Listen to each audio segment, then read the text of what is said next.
Halo, selamat datang kembali di kelas Okuri. Kali ini kita akan membahas tentang WordPress ya, sebagai CMS kita untuk membuat website nantinya. Oke, sebelumnya di sini saya akan mengenalkan dua jenis WordPress. Yang pertama WordPress.org dan selanjutnya adalah WordPress.com gitu. Kedepan kita akan menggunakan WordPress yang .org ini ya. Sebelum kita masuk pengenalannya, di sini saya akan membahas tentang perbedaan antara WordPress.com dan WordPress.org. Kenapa akhirnya kita menggunakan WordPress.org ini ya. Nah, di sini sudah ada grafik perbedaan ya, infografik perbedaan antara WordPress.com dan WordPress.org yang dibuat oleh Niaga Hoster. Di sini saya bacakan saja ya. Untuk dari harga sendiri, untuk WordPress.com itu gratis, sedangkan WordPress.org itu perlu membayar biaya hosting dan domain sendiri. Nanti untuk hosting dan domain kita akan bahas di video selanjutnya. Nah, di sini domain itu untuk WordPress.com, alamat domain diikuti dengan .wordpress.com gitu. Jadi ketika kita membuat website, di belakangnya akan ada tulisan .wordpress.com, misal okuristudio.wordpress.com seperti itu. Untuk WordPress.org itu kita bebas memilih ekstensi domain ya.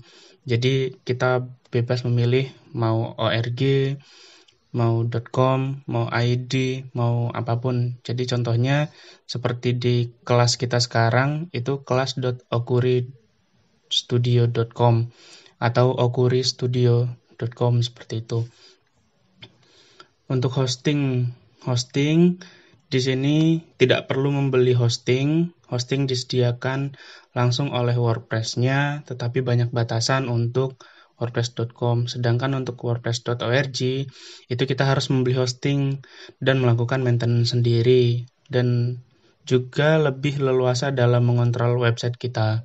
Seperti itu. Nah, untuk tema sendiri untuk WordPress.com hanya bisa menggunakan tema dari WordPress, sedangkan WordPress.org itu bebas menggunakan tema gratis atau berbayar, baik dari WordPress atau penyedia tema lainnya. Bahkan kita pun sebenarnya bisa membuat tema kita sendiri di WordPress.org ini, jadi lebih leluasa dalam membuat websitenya, tampilan websitenya seperti itu. Untuk plugin ini adalah salah satu sistem untuk mempermudah kita ya dalam melakukan pekerjaan. Jadi dengan plugin ini kita bisa dengan leluasa berbuat sesuatu gitu, tidak perlu coding, jadi langsung bisa dipakai.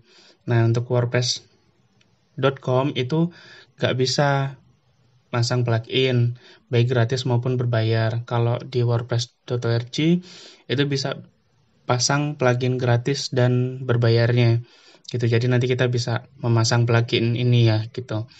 Nah, untuk port by di sini untuk WordPress nggak bisa dihilangin, WordPress.com nggak bisa dihilangin, tapi kalau WordPress.org itu bisa dihilangkan. Untuk SEO ini Search Engine Optimization, jadi bagaimana kita manipulasi data kita agar bisa dicari oleh user ya. Misal ketika kita ketik okuristudio.com, yang keluar itu okuristudio.com misal, atau kita membuat artikel tentang Jakarta gitu. Nanti di situ banyak banget artikel yang muncul di pencarian Google kita. Jika kita baik untuk optimasi keywords-nya, kita akan berada di halaman pertama seperti itu untuk SEO-nya. Nah, di WordPress.com untuk SEO itu sulit ya untuk ningkatin kualitasnya karena nggak bisa install plugin, sedangkan di WordPress.org itu kita bisa masang plugin SEO untuk naikin peringkat kita di Google. Nanti kita juga bahas tentang plugin SEO-nya di kelas ini. Selanjutnya analitik untuk WordPress.com hanya bisa menggunakan analitik dari WordPress sendiri, sedangkan di WordPress.org kita bisa menggunakan Google Analytics dari pihak ketiga, seperti contohnya Google Analytics gitu. Untuk toko online, misal kita ingin membuat toko online, nanti tunggu saja kelasnya, kita akan buat juga kelas toko online. Untuk WordPress.com tidak bisa untuk toko online. Untuk WordPress.org itu bisa membuat toko online menggunakan plugin WooCommerce. Untuk iklannya sendiri tidak bisa bebas memasang iklan kita sendiri di WordPress.com, sedangkan di WordPress.org itu bisa memasang iklan sebanyak-banyaknya dari layanan iklan manapun gitu. Oke, mungkin itu dari perbedaan WordPress.com dan ORG. Selanjutnya kita akan bahas tentang WordPress.org sepenuhnya gitu ya. Di sini ada websitenya, juga dikenalkan bahwa WordPress adalah sebuah perangkat lunak open source yang dapat Anda gunakan untuk membuat situs web yang menarik, blog, atau aplikasi. Perlu kalian ketahui juga bahwa WordPress ini sudah mencapai 30% dari website yang ada di dunia itu menggunakan CMS dari WordPress gitu ya. Untuk kelebihan-kelebihannya bisa kita cari juga, kita googling nanti, silahkan kalian cari sendiri. Di sini mereka juga menampilkan desain-desain ya dari WordPress-nya. Ini halaman dashboard-nya seperti ini nanti. Dan juga mereka bilang bahwa dipercaya oleh yang terbaik gitu. 39 dari situs di dunia memakai WordPress, mulai dari blog, individu, hingga portal berita besar. Di sini mereka menampilkan website-website yang menggunakan WordPress seperti Rolling Stone dan lain-lain.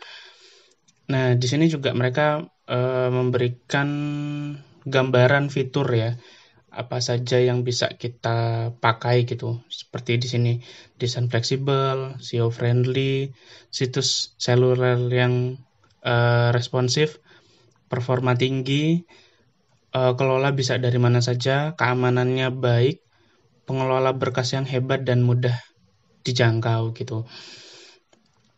Di sini juga ada komunitasnya, silahkan kalian cari sendiri di komunitas sesuai kota kalian. Nah, di sini mereka juga menunjukkan bahwa lebih dari 60 juta orang telah memilih WordPress untuk mewujudkan tempat yang mereka sebut rumah di jaringan internet. Seperti itu. Nah, mungkin untuk video kali ini cukup sekian gitu ya. Pembahasan tentang WordPress, setidaknya sudah paham betul apa itu WordPress, dan selanjutnya kita akan menggunakan WordPress.org dan juga paham betul seperti apa nanti kita membuatnya ya dari fitur-fitur yang sudah saya jelaskan tadi di infografik perbedaan antara WordPress.com dan WordPress.org. Sampai bertemu di kelas selanjutnya. Cukup sekian dan terima kasih.